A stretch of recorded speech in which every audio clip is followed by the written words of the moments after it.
அரசியல் பலத்தை பறைசாற்ற வேண்டுமென்றே விஜய் தாமதமாக வந்ததே உயிரிழப்புகளுக்கு காரணம் என முதல் தகவல் அறிக்கையில் பரபரப்பு தகவல் தற்போது வெளியாகியிருக்கிறது. கரூருக்கு முன்னதாக நாமக்கல் மாவட்டத்தில் விஜய் பிரச்சாரம் செய்தபோது விதிகள் மீறப்பட்டதாக தமிழக வெற்றிக் கழக பொதுச் செயலாளர் ஆனந்த் உள்ளிட்டோர் மீது வழக்கு பதிவு செய்யப்பட்டுள்ளது.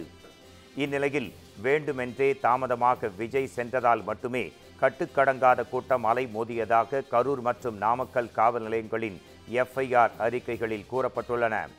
நிபந்தனைகள் மீறப்பட்டதை தமிழக வெற்றிக் கழக நிர்வாகிகள் கண்டுகொள்ளவில்லை என்றும் அதில் தெரிவிக்கப்பட்டுள்ளது.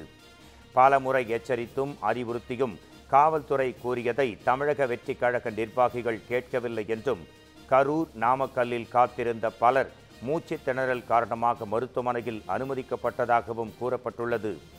மக்கள் கூட்டத்தை அதிகப்படுத்தி அரசியல் பலத்தை காட்டும் நோக்குடன் விஜய் வருகையை 4 மணி நேரம் தாமதம் செய்தனர் என்றும் அதில் குறிப்பிடப்பட்டுள்ளது.